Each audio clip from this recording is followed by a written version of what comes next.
নমস্কার, শুভ সন্ধ্যা। শাশ্বতী সিনহা টক্সে আপনাদের সবাইকে স্বাগত। হিমাদ্রি কিশোর দাশগুপ্তর কর্ণ সুবর্ণর কড়ি সিরিজের শেষ গল্প ওই নামেই, কর্ণ সুবর্ণর কড়ি। অনেকটা বড় গল্প, যেহেতু আপনাদের সঙ্গে সঙ্গে আমিও পড়ি, ফলে একদিনে খুব বেশি পড়তে আমার ভালো লাগে না, যেহেতু প্রত্যেকটা কাহিনীর রসই একটু সবুর করে নিলে সেটা ভালো লাগে। তাই কর্ণ সুবর্ণর কড়ি আমি 3 ভাগে ভাগ করে পড়ব। আজ প্রথম ভাগ শুরু করি। 1, এই প্রাচীন প্রত্নস্থল থেকে ছাত্রছাত্রী আর মজুরদের দল চলে যাবার পরই জায়গাটা কেমন যেন নিস্তব্ধ হয়ে গেছে। একাই এ জায়গাতে রয়ে গেছেন মানববাবু। আজ দশমী, কালই অবশ্য পুজোর ছুটি কাটিয়ে এখানে ফিরে আসবে সবাই। জায়গাটাতে একলা দাঁড়িয়েছিলেন মানববাবু। চারদিকে যত দূর চোখ যায় অনাবাদি পতিত জমি, আর তারই মাঝে কচ্ছপের পিঠের মতো এই জায়গাটা, যার ভিতর থেকে বহু শতাব্দী ধরে মাটির নিচ থেকে উঁকি মারছে এক প্রাচীন কাঠামোর ধ্বংসাবশেষ। ইটের তৈরি দেওয়াল, ছাদহীন কক্ষ, ইট বিছানো উঠানের মতো অংশ। মানববাবুর নেতৃত্বেই বিশ্ববিদ্যালয়ের পুরাতত্ত্ব বিভাগের তত্ত্বাবধানে খনন কার্যের ফলে গত 1 মাসে ধীরে ধীরে আত্মপ্রকাশ করেছে অতি প্রাচীন এই স্থাপত্য কীর্তি।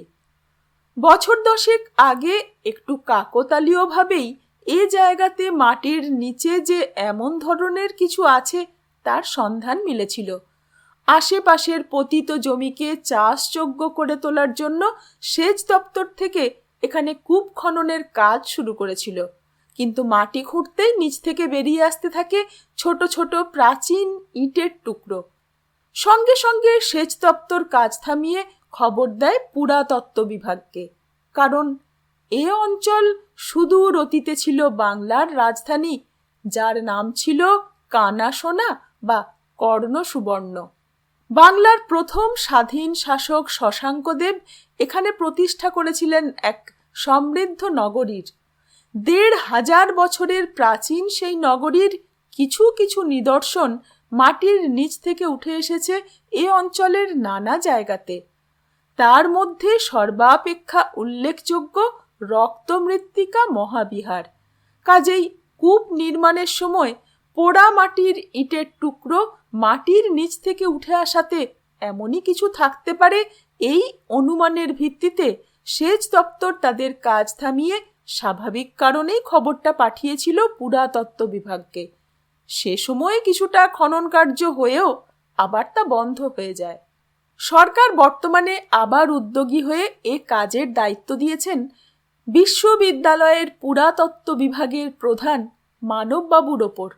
বিভাগের কিছু ছাত্রছাত্রী আর লোকজন নিয়ে এখানে ক্যাম্প খাটিয়ে কাজে নেমে পড়েছেন মধ্যবয়সী পুরাতত্ত্ববিদ মানব চক্রবর্তী। উৎখননের ফলে বেশ কিছু প্রাচীন জিনিসও উদ্ধার হয়েছে মাটির নিচ থেকে। পোড়া মাটির তৈরি পাত্র, প্রদীপ, আর আজ সকালেই একটা কুলুঙ্গি থেকে মানববাবু খুঁজে পেয়েছেন কড়ি ভর্তি একটা মাটির ঘট। তবে এই জায়গাটা আসলে কি ছিল এখনো তা ঠিকভাবে বুঝে উঠতে পারেননি মানববাবু। তবে খনন কার্য এখনো অনেকটা বাকি, তা সম্পন্ন হলে হয়তো এ জায়গার পরিচয় উন্মোচিত হবে। হতে পারে এ জায়গাতে কোনো মঠ ছিল, অথবা কোনো ধনীর বাসগৃহ, কিংবা কোনো দেবদেউল, অনেক কিছু হতে পারে। আগামীকাল দুর্গাপুজোর পঞ্চমী, তাই সবাই চলে গেল। মানববাবু রয়ে গেলেন, কারণ তিনি নির্জনতা উপভোগ করতে চান। কলকাতায় তার ফ্ল্যাটের গায়েই একটা দুর্গাপুজো হয়। পুজোর কটা দিন সর্বক্ষণ সেখানে মাইক বাজে। দরজা জানলা বন্ধ করে রাখলেও সেই শব্দাসুরের থেকে মুক্তি পাওয়া যায় না। ফ্ল্যাটে একাই থাকেন অকৃতদার মানববাবু। পরিবার নিয়ে ঠাকুর দেখতে বেরোবার ব্যাপারও নেই তার। কাজেই তিনি একাই এখানে রয়ে গেছেন। যতটা পেরেছেন একলা একলাই কাজ করেছেন একটা দিন। দিনের শেষ আলো ছড়িয়ে পড়েছে চারপাশে প্রাচীন কাঠামোর ওপর। কত যুগ মাটির নিচে ঘুমিয়ে থাকার পর আবার সূর্যোদয় সূর্যাস্ত দেখছে এই অতি প্রাচীন স্থাপত্যগুলো। মানববাবু মনে মনে ভাবতে লাগলেন, কোনো এক সুদূর অতীতে এই সূর্যাস্তের সময় এখান থেকে হয়তো ঘণ্টার ধ্বনি ছড়িয়ে পড়ত চারপাশে, দিবাবসানে সন্ধ্যার আগমন বার্তা ধ্বনিত হতো শঙ্খনাদের মাধ্যমে, হয়তোবা নারীর দল অবগাহন সেরে পট্টবস্ত্রে ফুলমালায় সজ্জিত হয়ে প্রদীপ জ্বালাবার জন্য প্রস্তুতি শুরু করত। এমনকি এটা হয়তো ছিল কোনো নৃত্যশালা, হয়তো ঠিক এই সময়েই তার সামনের ওই ছাদহীন কক্ষে বসে পায়ে ঘুঙুর বাঁধত কোনো নর্তকী, অথবা বাদ্যযন্ত্রের তার বাঁধত কোনো প্রাচীন বাদ্যকার। জায়গাটাতে দাঁড়িয়ে অতীত প্রসঙ্গে নানা কথা ভাবতে লাগলেন মানববাবু।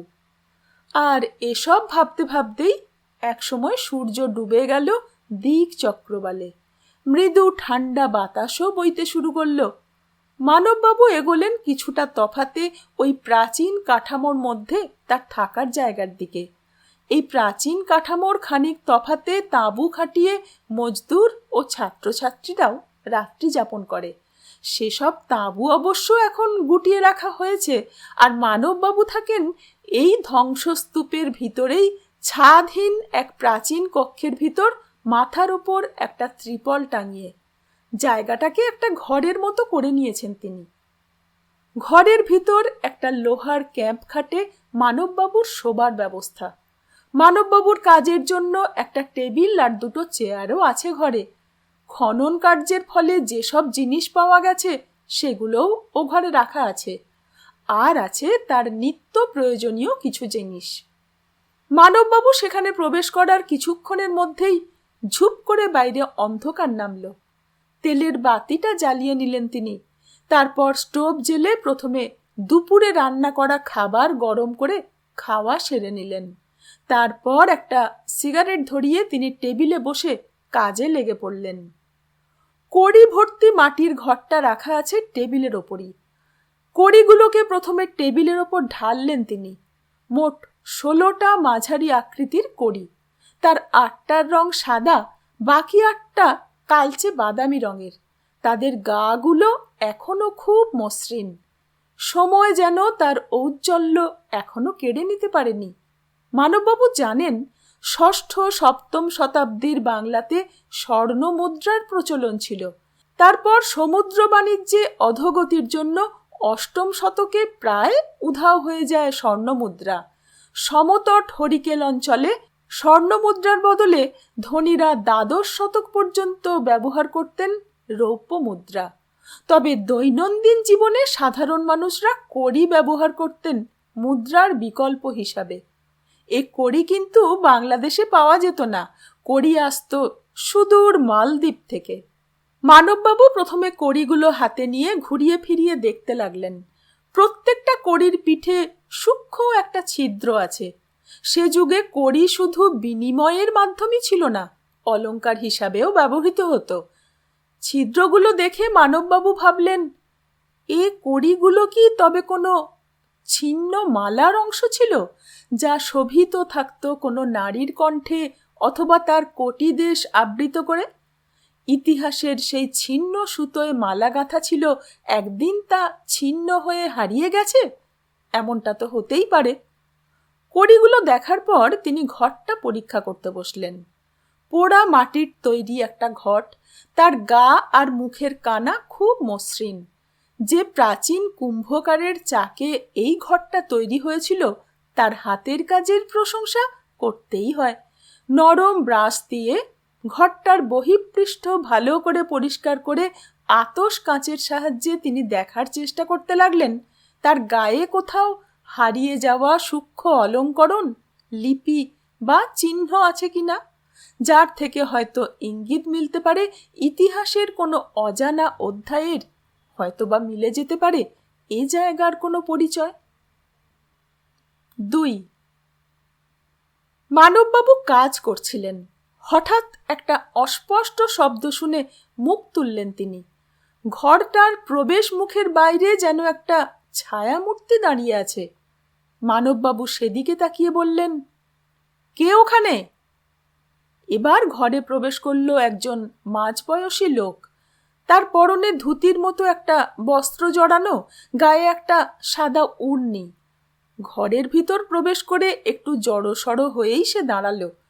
কাছের গ্রামটা এখান থেকে 5 মাইল দূরে।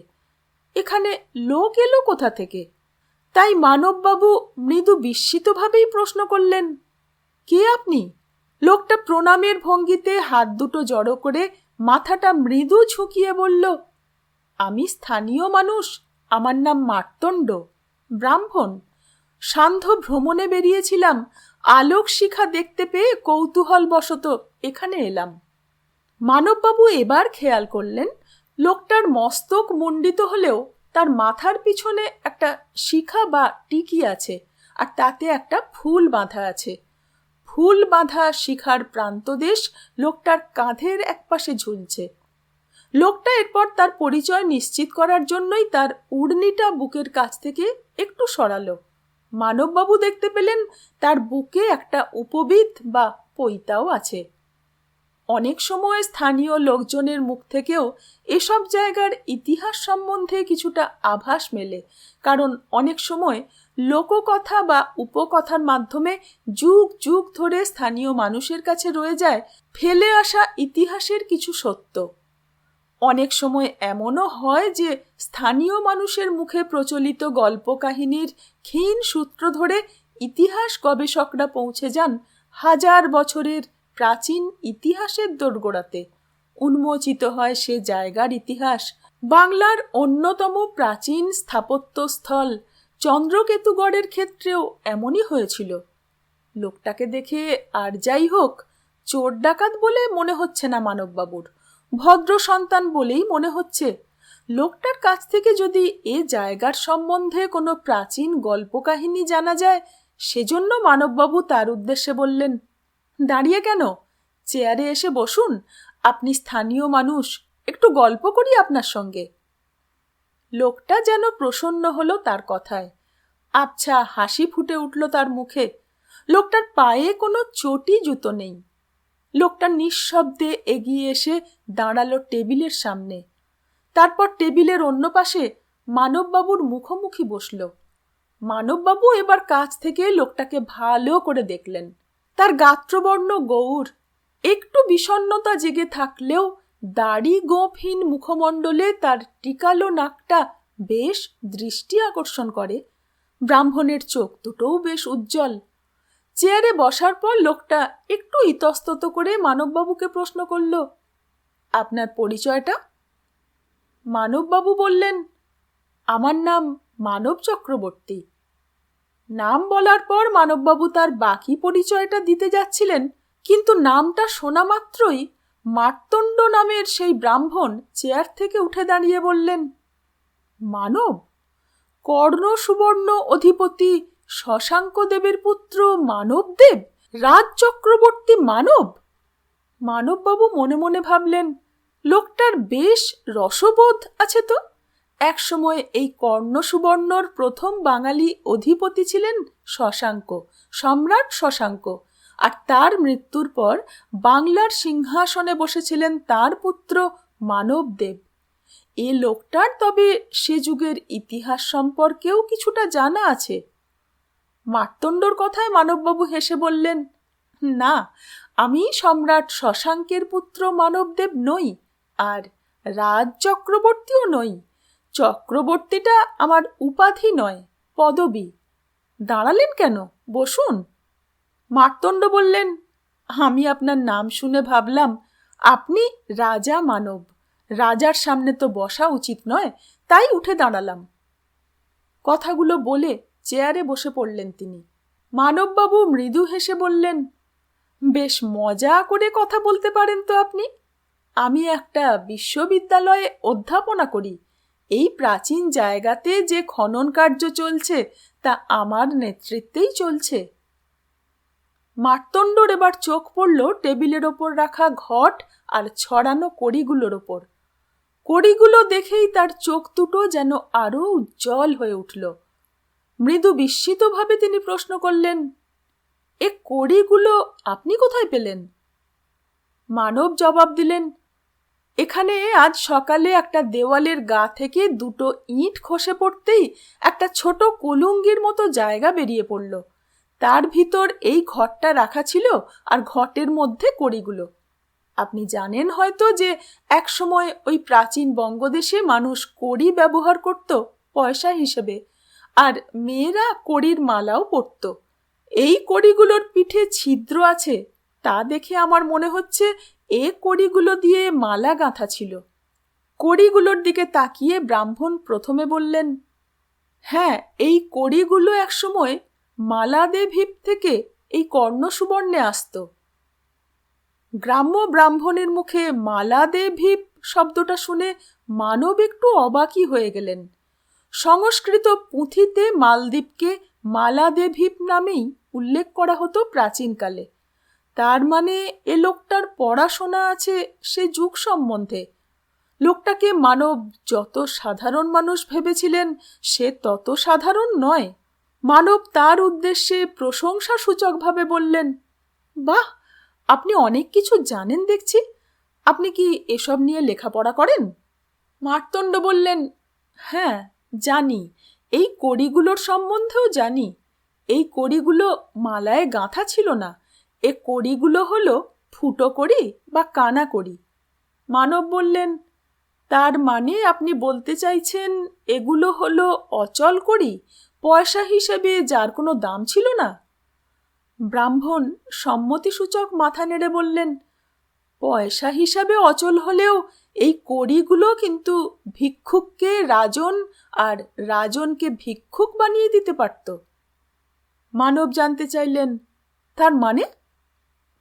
মার্তণ্ড উত্তর দিলেন, এই কানাকড়ি দিয়ে জুয়া খেলা হতো, কর্ণ সুবর্ণর কানাকড়ি। এ কড়ি যে কত মানুষের সর্বস্ব লুটে নিয়েছে, আবার কোনো মানুষকে জ্বালা ভরা স্বর্ণমুদ্রা পাইয়ে দিয়েছে, তার হিসাব নেই। মানব বললেন, সে যুগে জুয়া খেলার প্রচলন ছিল জানি, কিন্তু এই কানাকড়িগুলো দিয়ে যে জুয়া খেলা হতো তা জানতাম না। মার্তণ্ড বললেন, হ্যাঁ হতো, আর এ জায়গাতেই ছিল কর্ণ সুবর্ণর সবচেয়ে বড় কড়ি জুয়ার আড্ডা। শ্বেততারার প্রাসাদ, জুয়ার আড্ডা, আর তার সঙ্গে গণিকালয়। কথাটা শুনে মানববাবু বেশ বিস্মিতভাবে বললেন, এ গল্প আপনি জানলেন কিভাবে? শ্বেততারা কে? মার্তণ্ড বললেন, তার সঠিক পরিচয় জানা যায় না। অসীম রূপবতী এক কন্যা। কেউ বলে সে ব্রাহ্মণ কন্যা, নইলে এত গৌরবর্ণ সে হতো না। আবার কেউ বলে সে নাকি আসলে ছিল বৌদ্ধ। শ্বেততারা নাম সে সময়ে বৌদ্ধদের মধ্যে প্রচলিত ছিল। শ্বেততারার শৈশবে তার পিতামাতাকে নাকি রাজা শশাঙ্ক হত্যা করেছিলেন। আবার তার ক্ষীণ কটিদেশ, শঙ্খের মতো স্তন আর মৃগ নয়ন দেখে কেউ কেউ বলতো সে আসলে ছিল সেই কড়ির দেশের মেয়ে, অর্থাৎ মালদ্বীপের মেয়ে। তার পরিচয় যাই হোক না কেন, সে ঠিক এ জায়গাতে একটা তালপাতার কুটির বানিয়ে প্রথমে একটা জুয়ার আসর খুলে বসেছিল, যা পরবর্তীকালে রূপান্তরিত হয়েছিল ইষ্টক নির্মিত প্রাসাদে। সেদিনের ঘটনা আমি জানি। মানববাবু বললেন, বাহ, বেশ ভালো গল্প তো, বলে যান। মার্তণ্ড বললেন, না না, এ গল্প নয়, সত্যি ঘটনা। আচ্ছা, আপনাকে আমি একটা জিনিস দেখাবো, তাহলেই আমার কথার সত্যতা বুঝতে পারবেন আপনি। কড়িগুলোকে ঘটের মধ্যে নিয়ে একটু বাইরে চলুন। লোকটা হঠাৎ এসে উপস্থিত হলেও তাকে খারাপ লোক বলে মনে হচ্ছে না। স্থানীয় মানুষ এ লোকটা, হয়তো সত্যি তার কিছু দেখানোর থাকতে পারে। এ কথা ভেবে তার কথা মতো কড়িগুলোকে ঘটের মধ্যে ভরে ঘটটা নিয়ে লোকটার সঙ্গে বাইরে বেরিয়ে এলেন মানববাবু। বাইরে চাঁদ উঠেছে। আধফালি চাঁদ হলেও ধুলো ধোঁয়াহীন আকাশ বলে চাঁদের আলো বেশ উজ্জ্বল, আর তা ছড়িয়ে পড়েছে মাটির গভীর থেকে জেগে ওঠা চারপাশে ছড়িয়ে থাকা প্রাচীন ইটের কাঠামোগুলোর ওপরে। অতীতের ওপর যেন আলো ছড়াচ্ছে চাঁদ, বলছে, জেগে ওঠো, জেগে ওঠো। চারপাশে তাকিয়ে বেশ ভালো লাগলো মানববাবুর। তার মনের ভাষা যেন পড়তে পারল লোকটা। তিনি বললেন, পূর্ণিমা না হলেও আলোটা বেশ সুন্দর। জানেন, একসময় সারা রাত প্রদীপের আলোতে উজ্জ্বল হয়ে থাকতো এ প্রাসাদ। সারা রাত ধরে কত মানুষের আনাগোনা হতো এখানে। ওই যে আপনার ডান পাশে যে সমতল জায়গাটা দেখছেন, ওখানে অতিথিদের অশ্ব বাঁধা থাকতো। আর তারও কিছুটা তফাতে যে অনুচ্চ প্রাচীর দেখতে পাচ্ছেন, তার গায়ে ষাঁড় বেঁধে দাঁড়িয়ে থাকতো জুয়ারি খদ্দেরদের আশায় রূপজীবীদের দল। কড়ির জুয়ায় জিতে মুদ্রার থলি নিয়ে কেউ বাইরে বেরোলেই মধুমক্ষিকার মতো ছেঁকে ধরত ওই বারবনিতার দল। ভাঁড়ের দলও এখানে আসতো রঙ্গ তামাশা দেখাবার জন্য। বেতের ঝুড়ি নিয়ে পিষ্টক বিক্রেতা আর পিঠে চামড়ার থলেতে মদ্য নিয়ে প্রাসাদের বাইরে ঘুরে বেড়াতো ভ্রাম্যমান মদ্য বিক্রেতা। তাছাড়া আসতো জুয়ারিদের পাওনাদারদের দলও। তাদের ফাঁকি দেবার জন্য জুয়ারিরা অনেক সময় আপনার পশ্চিম দিকে ওই যে খিড়কির দরজা, ওখান দিয়ে পালাতো। ওদিক দিয়ে নদীর দিকে যাবার রাস্তা ছিল। জঙ্গলের মধ্যে দিয়ে হেরে যাওয়া সেই সব জুয়ারিরা পাওনাদারদের হাত থেকে বাঁচবার জন্য নৌকা নিয়ে কর্ণ সুবর্ণ ত্যাগ করত। মানববাবুকে নিয়ে সেই প্রাচীন ইতিহাসের চিহ্নগুলোর মধ্যে দিয়ে এগোতে এগোতে লোকটা এমনভাবে কথাগুলো বললেন যে যেন তিনি নিজের চোখেই দেখেছেন সেসব দিন। 3, লোকটা এসে থামল চারপাশে ছড়ানো এই প্রাচীন স্থাপত্যের ঠিক মাঝখানে একটা ইট বিছানো জায়গাতে। দৈর্ঘ্য প্রস্থে হাতকুড়ি মতো হবে জায়গাটা। তার চারপাশে খনন কার্যের ফলে দেওয়ালের ক্ষীণ চিহ্ন জেগে আছে। সম্ভবত এ জায়গাতে কোনো একটা ঘর ছিল। মানববাবুর অনুমান সত্য করে মার্তণ্ড বললেন, ঠিক এই জায়গাতেই বসে কড়ির জুয়া খেলতো সে তো তারা। প্রাসাদের নানা ঘরেই জুয়ার আড্ডা বসত, কিন্তু সে তো তারা জুয়া খেলতো এ কক্ষে বসেই। সাধারণ মানুষরা অবশ্য এ কক্ষে প্রবেশের অনুমতি পেত না। সে সামর্থ্যও তাদের ছিল না, কারণ সে তো তারার সঙ্গে প্রতিবার খেলার জন্য 100 স্বর্ণমুদ্রা বাজি রাখতে হতো। একমাত্র রাজপুরুষ, অভিজাত বণিক আর ধনী ব্রাহ্মণদের সঙ্গেই এ কক্ষে বসে জুয়া খেলতো সে তো তারা। কথাগুলো বলে মাটির ওপর উবু হয়ে বসে পড়লেন মার্তণ্ড। তারপর সেই ইট বিছানো মেঝের ওপর হাত ঘষে ঘষে ধুলো সরাতে লাগলেন। তিনি ব্যাপারটা কি করতে চাইছেন তা বোঝার জন্য মানববাবুও ঝুঁকে বসলেন। কিছুক্ষণের মধ্যে সেই ধুলোর আস্তরণের আড়াল থেকে ধীরে ধীরে উন্মোচিত হলো মেঝের গায়ে খোদিত একটা ছক। সেই ছকটা দেখতে অনেকটা বাঘবন্দি খেলার ছকের মতো। কিছুটা অস্পষ্ট হলেও ছকটা মোটামুটি বোঝা যাচ্ছে। ছকটার মধ্যে সমান্তরাল খোপ আছে, সেগুলো আবার কোনাকুনিভাবে বিভক্ত। 1000 বছরের সেই প্রাচীন জুয়ার ছকটা দেখে বেশ অবাক হয়ে গেলেন মানববাবু। লোকটা এ ছকের কথা জানল কিভাবে? আর এরপরই মানববাবুর খেয়াল হলো, বছর 10 আগে খনন কার্য শুরু হবার পর প্রথম উন্মোচিত হয়েছিল এ জায়গাটাই। তারপর মাঝের 10 বছর অরক্ষিত অবস্থায় পড়েছিল এ জায়গা।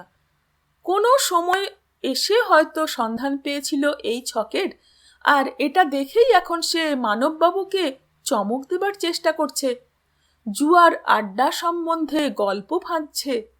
তবে এই ছকের ব্যাপারটা যে একটা গুরুত্বপূর্ণ প্রত্নতাত্ত্বিক আবিষ্কার তাতে কোনো সন্দেহ নেই।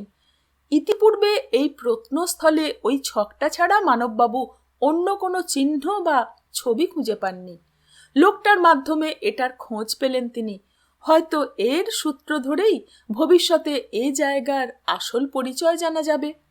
তবে আপাতত লোকটার কথাতে বিশ্বাস দেখানো ভালো। লোকটা হয়তো তাকে আরও এমন কিছুর সন্ধান দিতে পারে। এসব ভেবে নিয়ে মানববাবু লোকটা এরপর কি বলে বা কি করে তার প্রত্যাশায় রইলেন। মার্তণ্ড ধুলো ঝেড়ে ছকটা ভালো করে পরিষ্কার করে বললেন, কড়িগুলো আমাকে দিন, খেলাটা আপনাকে বোঝাই। মানববাবু ঘরটা তার হাতে দেবার পর মার্তণ্ড কড়িগুলোকে বার করে প্রথমে মাটিতে রাখলেন। তারপর কড়িগুলো সাদা আর কালোতে ভাগ করে 8টা করে কড়ি ছকটার দুপাশে সাজিয়ে মানববাবুকে বললেন, নিন, ভালো করে বসুন। খেলাটা প্রথমে আপনাকে একবার ভালো করে বুঝিয়ে দিই, তারপর এক হাত খেলাও যেতে পারে। মানববাবু লোকটার কথায় আপত্তি করলেন না। খেলুড়েদের মতোই কালের গর্ভ থেকে জেগে ওঠা সেই প্রাচীন ছকের দুপাশে বাবু হয়ে তারা দুজন বসলেন, ঠিক বহু শতাব্দী আগে এই ছকের দুপাশে বসা মানুষদেরই মতো। মানববাবুকে প্রথমে খেলাটা বুঝিয়ে দিলেন মার্তণ্ড। খেলাটা সরল, অনেকটা বাঘবন্দি খেলার মতোই। কোনাকুনি টপকে অপরের কড়ি গিলতে হয়। শেষ পর্যন্ত যে অপর পক্ষের কড়ি খেয়ে ফেলতে পারে তার জিত হয়। খেলাটা বুঝে নেবার পর মানববাবু বললেন, আপনি তো বলছেন এ জায়গা ওই সুন্দরী নারী শ্বেততারার জুয়ার আড্ডা ছিল। এই ছকটাতে কড়ির জুয়া খেলত শ্বেততারা। এই জায়গা সম্বন্ধে আপনি আর কি জানেন? লোকটা বললেন, অনেক কিছু জানি। আসুন না, এক হাত খেলতে খেলতে সে গল্প আপনাকে করি। মানববাবু হেসে বললেন, হ্যাঁ, তা খেলা যেতেই পারে। আপনার কথা শুনতে চাই আমি, বেশ লাগছে কিন্তু। মার্তণ্ড বললেন, কি বাজি রেখে খেলবেন বলুন? বাজি ছাড়া তো খেলা যাবে না। এ ছক শ্বেততারার জুয়ার ছক বলে কথা। মানববাবু এবার কিন্তু লোকটার কথা শুনে থমকে গেলেন। তিনি কোনোদিন কারো সঙ্গে বাজি ধরেন না। জুয়া খেলার তো কোনো প্রশ্নই নেই। বাজি ধরে মানববাবুর কাছ থেকে টাকা পয়সা হাতিয়ে নেবার মতলব নেই তো লোকটার। এ কথা ভেবে লোকটার দিকে মৃদু সন্দেহের দৃষ্টিতে তাকালেন মানববাবু। লোকটা মনে হয় তার মনের ভাব পাঠ করতে পারলেন। তিনি বললেন, না না, বেশি টাকা পয়সার ব্যাপার নয়। একটা মাত্র মুদ্রা, অর্থাৎ 1টা টাকা বাজি ধরে খেলবো আমরা। হাজার হোক, একসময় এটা শ্বেততারার জুয়ার আড্ডা ছিল। এই কড়ি আর এই ছকে জুয়া খেলা হতো একদিন। বাজি ধরে খেললে এই জায়গার স্থান মাহাত্ম্য উপভোগ করতে পারবেন। লোকটা অবশ্য এ কথাটা মিথ্যে বলেনি। রেসের মাঠে যারা জীবনে একদিনের জন্য রেস দেখতে যায় অথবা নেপালে বেড়াতে গিয়ে ক্যাসিনো দেখতে যায়, তারা সেখানে গিয়ে জুয়ারি না হয়েও অল্প পয়সা বাজি ধরে সে জায়গার উত্তেজনা, স্থান মাহাত্ম্য উপভোগ করার জন্য। মার্তণ্ডর কথা শুনে মানববাবু বললেন, ঠিক আছে, আপনি যখন বলছেন তখন বাজি ধরেই খেলবো। তবে ওই 1টা টাকাই কিন্তু, তার বেশি নয়। এ কথা বলে পকেট থেকে হাতড়ে তিনি একটা কাঁচা টাকা, অর্থাৎ একটা কয়েন বার করে ছকের পাশে রাখলেন। মার্তণ্ডও এরপর তার কোমরের ভাঁজ থেকে একটা কাঁচা টাকা বার করে ছকের অন্য পাশে রাখলেন। কিন্তু মার্তণ্ডর রাখা কয়েনটার আকৃতি বাজারে প্রচলিত 1 টাকার কয়েনের থেকে কেমন যেন অন্যরকম মনে হলো মানববাবুর। একটু ইতস্তত করে মুদ্রাটা তিনি হাতে তুলে নিতেই বুঝতে পারলেন তার অনুমান সঠিক। লোকটার মুদ্রাটা নকল নাকি? কিন্তু চাঁদের আলোতে মুদ্রাটা ঘুরিয়ে ফিরিয়ে দেখেই অবাক হয়ে গেলেন তিনি। মুদ্রার এক পাশে ফুল পাতার অলঙ্করণ আর অন্য পাশে খোদিত আছে ষণ্ড বা ষাঁড়ের ছবি। এই প্রাচীন মুদ্রা মানববাবু মিউজিয়ামে দেখেছেন। ভালো করে মুদ্রাটা দেখার পর বিস্মিত মানববাবু প্রশ্ন করলেন, এ মুদ্রা আপনি কোথায় পেলেন? এ যে ষণ্ড প্রতীক খোদিত সম্রাট শশাঙ্কের মুদ্রা। স্বর্ণ বা রৌপ্য মুদ্রা না হলেও টাকার হিসাবে ওর দাম নির্ধারণ করা যাবে না। অমূল্য ঐতিহাসিক জিনিস। মার্তণ্ড হেসে জবাব দিলেন, হ্যাঁ, ঠিক ধরেছেন, এটা রাজাধিরাজ শশাঙ্কের মুদ্রা, এখান থেকেই পাওয়া। মানববাবু বলে উঠলেন, তার মানে এই ধ্বংসস্তূপ থেকেই মুদ্রাটা পেয়েছেন আপনি? তার মানে এ জায়গা যে শশাঙ্কের আমলের বা তার পরবর্তীকালে শশাঙ্কের কাছাকাছি সময়ের, সে ব্যাপারে আর কোনো সন্দেহই রইল না। মার্তণ্ড বললেন, খেলায় যদি আপনি জিতে যান তবে এই মুদ্রাটা আপনারই হবে। নিন, এবার খেলা শুরু করা যাক, খেলতে খেলতে কথা বলি। মানববাবু বললেন, হ্যাঁ, আপনার সঙ্গে পরিচিত হয়ে এবার সত্যি বিস্মিত বোধ করছি আমি। খেলতে খেলতে এ জায়গা সম্বন্ধে যেসব গল্প জানেন তা বলুন। আচ্ছা, এ খেলার চাল দেবার জন্য কি নির্দিষ্ট সময় আছে? তিনি জবাব দিলেন, তা নেই, তবে রাতের মধ্যে খেলা শেষ করতে হবে। যার দিকে সাদা কড়ি থাকে সে প্রথম চাল দেয়, আর তারপর যার হাতে কালো কড়ি থাকে সে প্রথমবার পরপর দুবার চাল দেবার সুযোগ পায়। আপনার কাছে সাদা কড়ি, আপনি চাল দিন প্রথমে। মানববাবু প্রথম চাল দিলেন। খেলা শুরু হয়ে গেল। নিয়ম মতো মার্তণ্ডও ধীরে সুস্থে দুটো কড়ি এগিয়ে দিলেন।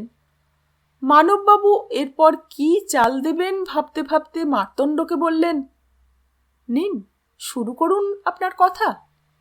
মার্তণ্ড বলল, হ্যাঁ, একটু দাঁড়ান, আপনার কাছে আগুন আছে? আমার আবার তামাকের নেশা। তার কথা শুনে পকেট থেকে দেশলাই বার করলেন মানব। লোকটাও তার ট্যাঁক হাতড়ে একটা লম্বা কাঠির মতো জিনিস বার করলেন। দেখতে সেগুলো বিড়ির মতো হলেও আকারে বেশ লম্বা। সেগুলোর একটা মানববাবুর দিকে বাড়িয়ে দিয়ে মার্তণ্ড বলল, আপনার একটা চলবে নাকি? তামাক কাঠি, খেয়ে দেখুন, বেশ লাগবে। মানববাবু ধূমপান করলেও বিড়ি খান না, তবে লোকটা সেটা দিচ্ছে দেখেই ভদ্রতাবশত তিনি সেটা হাতে নিয়ে একটু ঘুরিয়ে ফিরিয়ে ঠোঁটে দিলেন। মার্তণ্ডও একটা তামাক কাঠি মুখে গুঁজল, তারপর দেশলাই দিয়ে প্রথমে নিজেরটা জ্বালিয়ে সেটা মানববাবুর মুখে ধরল। আগুনটা ধরার পর মানববাবু দুটো টান দিতেই তার মাথাটা কেমন যেন ঝিমঝিম করে উঠল। ঠোঁট থেকে তামাক কাঠিটা নামিয়ে মানববাবু বললেন, বেশ কড়া তামাক তো। মার্তণ্ডও তামাকাঠিতে বেশ লম্বা দুটো টান দিয়ে এক মুখ ধোঁয়া ছাড়ল, কেমন যেন নীলচে ধোঁয়া। ছকের দিকে তাকিয়ে মার্তণ্ড শুরু করল তার কথা। 4।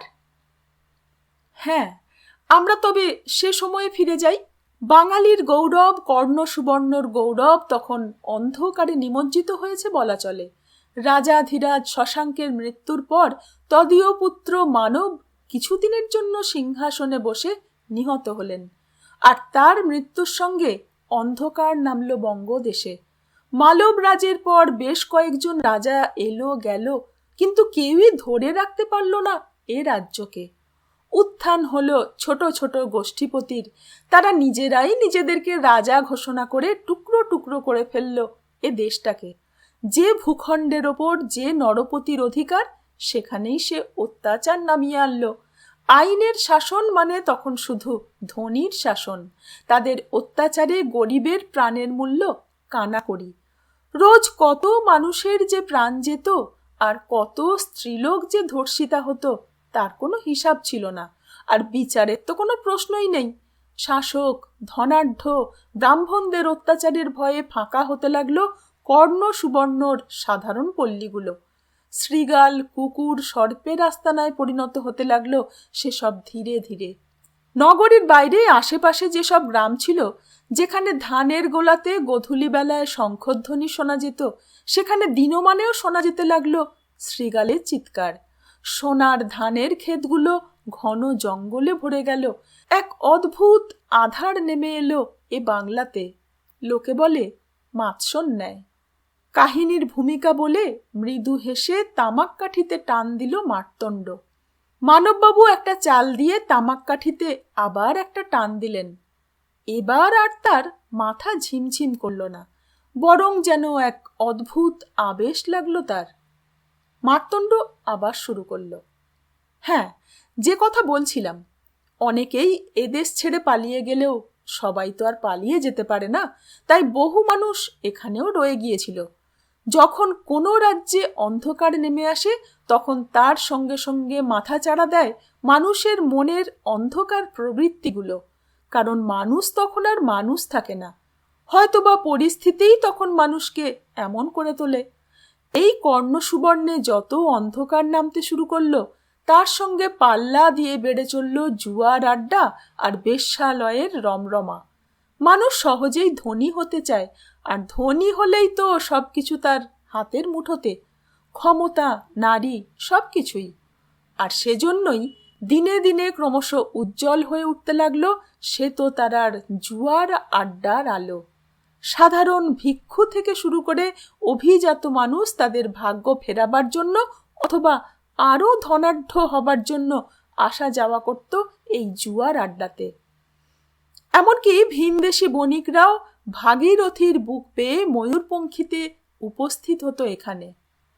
আগেই আপনাকে বলেছি শ্বেততারা কোথা থেকে এখানে এসেছিল, কেন এখানে এসেছিল, তার বংশ পরিচয় কি ছিল তা কেউ জানে না।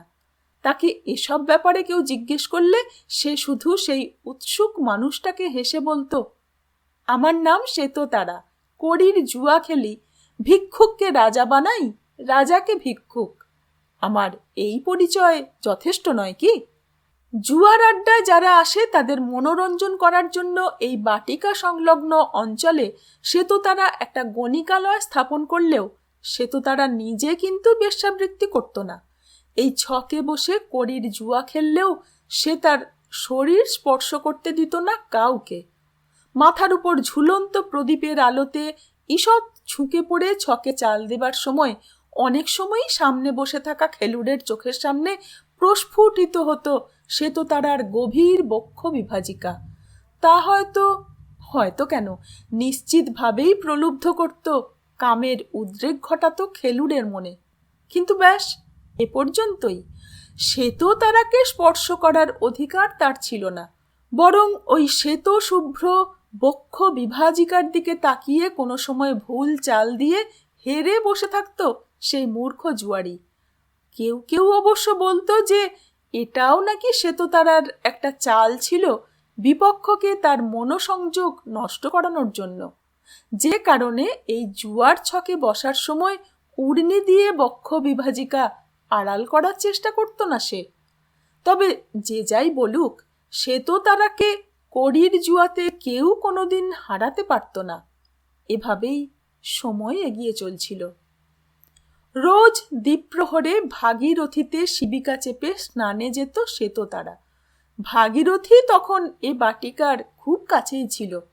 ওই যে পশ্চিম দিকে কিছুটা এগোলেই ছিল নদী। স্নানের সময় শ্বেততারা কিন্তু পালকি বা শিবিকা থেকে নামতো না।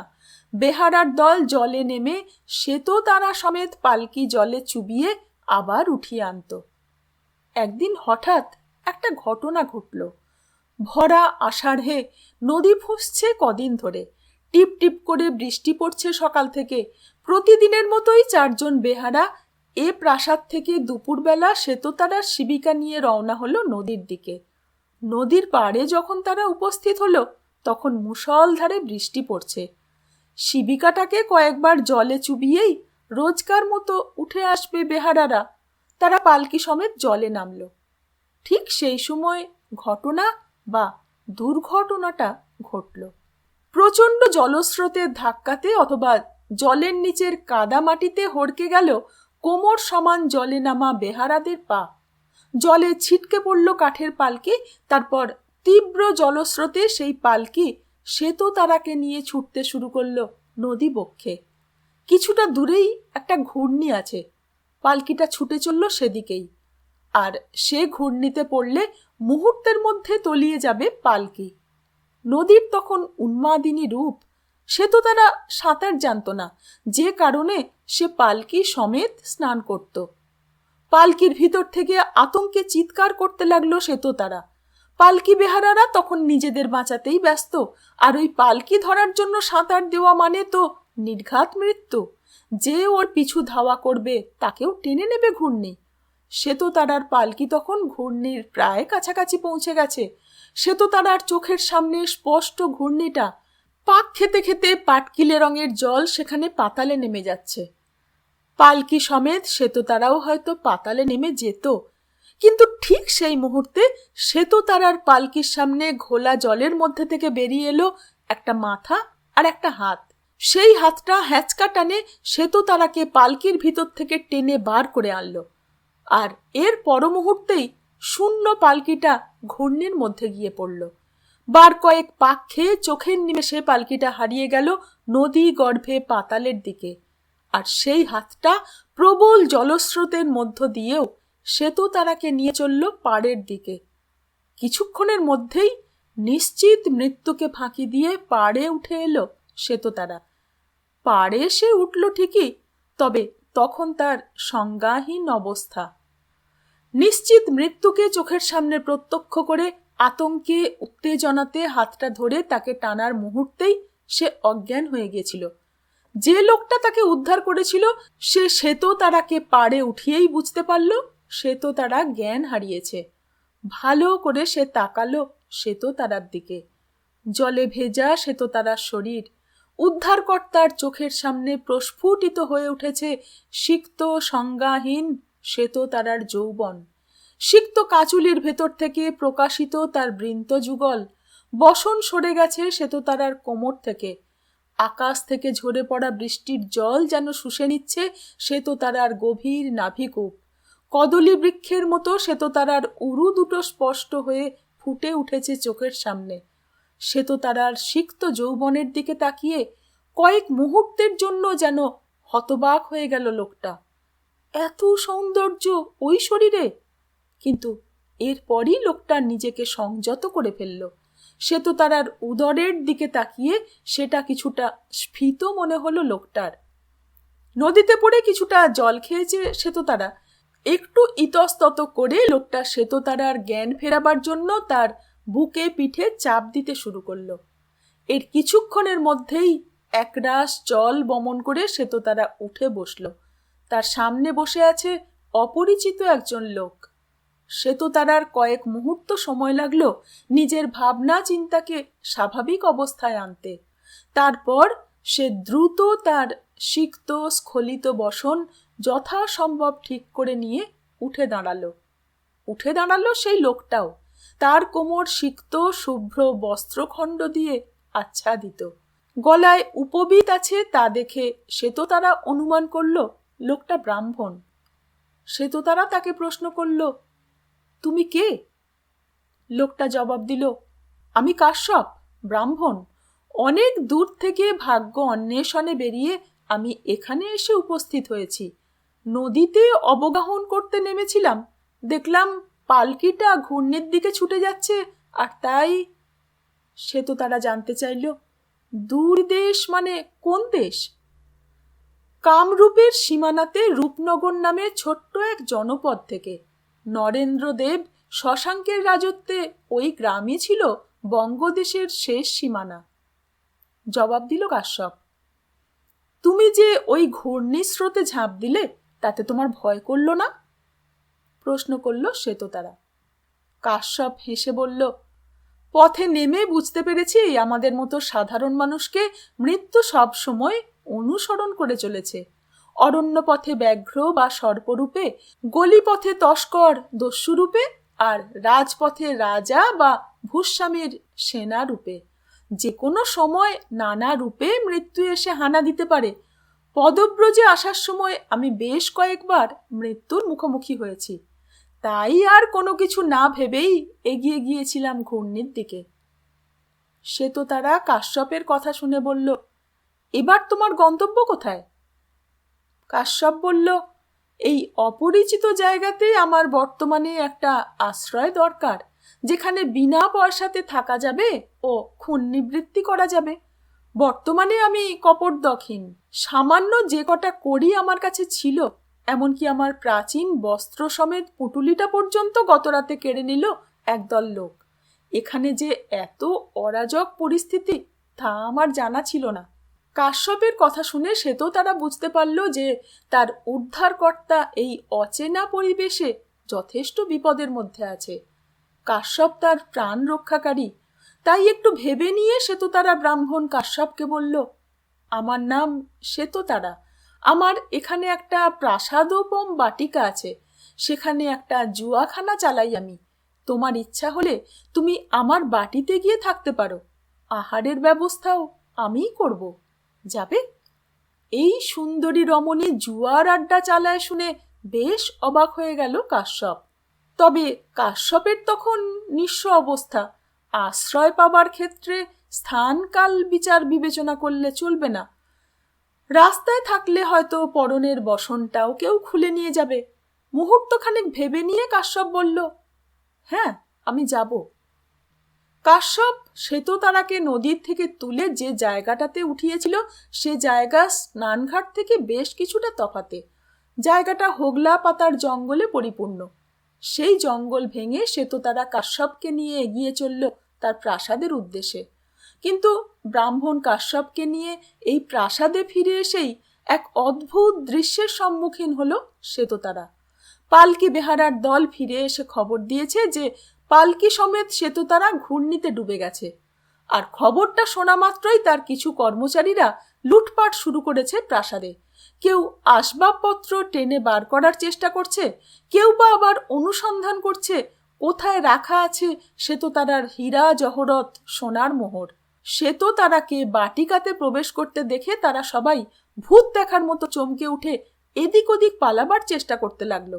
আবার কেউ তার পা জড়িয়ে তাদের কৃত কর্মের জন্য ক্ষমা ভিক্ষা করতে লাগলো।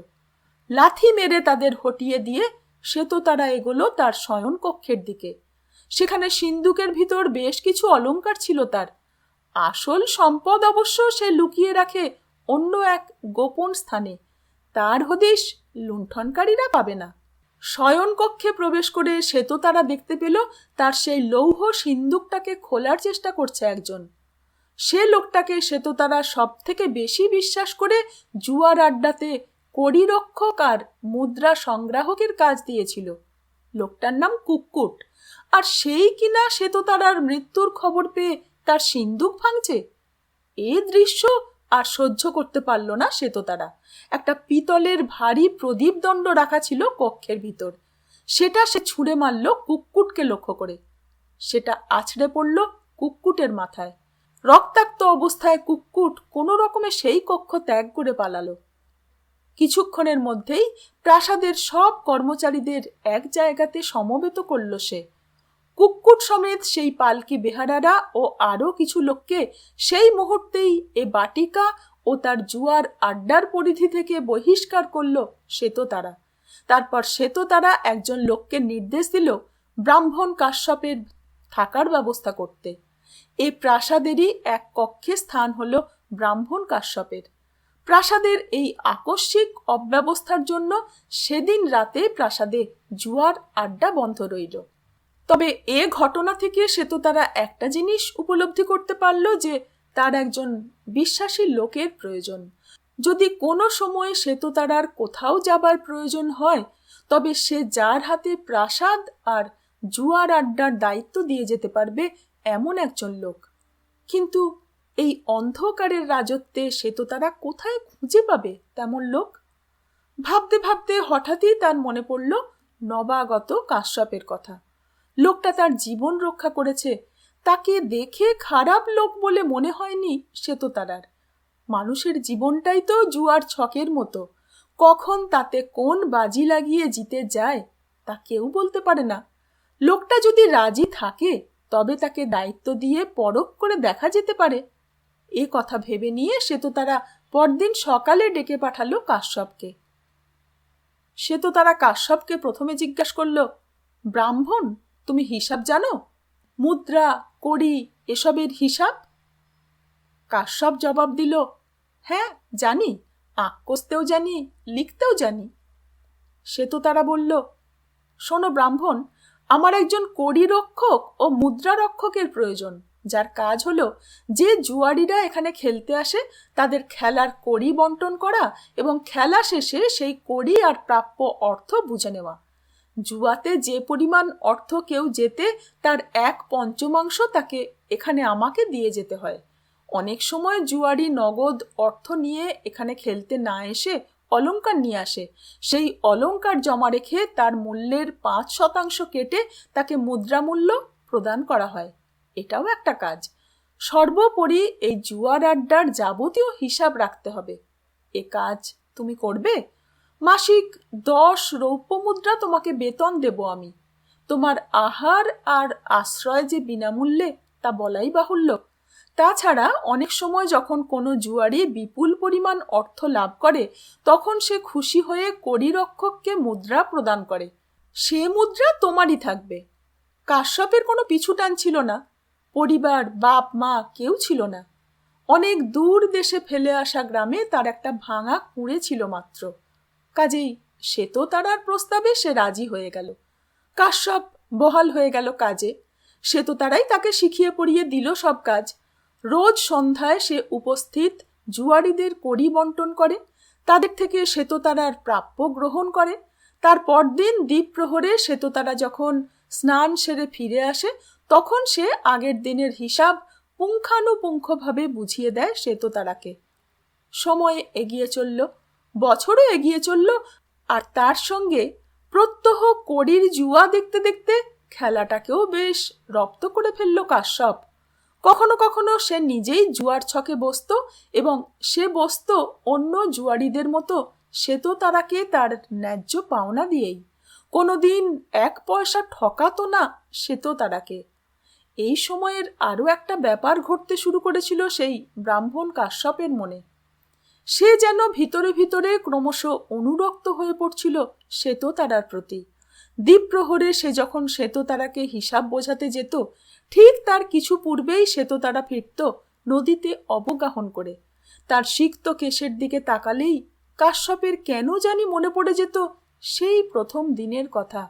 নদীর পাড়ে তার সামনে পড়ে আছে সিক্ত স্খলিত বসনা এক নারী। শ্বেততারা কি কিছু অনুমান করতে পেরেছিল কাশ্যপের ভাবনার ব্যাপারে? এ পর্যন্ত গল্প বলে থামল মার্তণ্ড। মানববাবুর দিকে তাকিয়ে তিনি জানতে চাইলেন, কি আমার কথা কেমন লাগছে? মার্তণ্ডর দেওয়া তামাক কাঠিটা শেষ করার পর কেমন যেন একটা ঝিম ভাব লাগছে মানববাবুর। তিনি বললেন, বেশ লাগছে। মার্তণ্ড খুশি হয়ে হাসলেন মানববাবুর জবাবে। বেশ কিছুক্ষণ নিঃশব্দে কড়ির চাল দিলেন তারা। দুজনেই দুজনের কয়েকটা কড়ি খেলেন। চাঁদের আলোতে সেই প্রাচীন ইতিহাসের এক টুকরো চিহ্নের ওপর বসে মার্তণ্ড আবার শুরু করলেন তার কথা। আজ এই পর্যন্ত। পরবর্তী অংশ নিয়ে খুব শীঘ্র আসছি, সঙ্গে থাকবেন। ধন্যবাদ।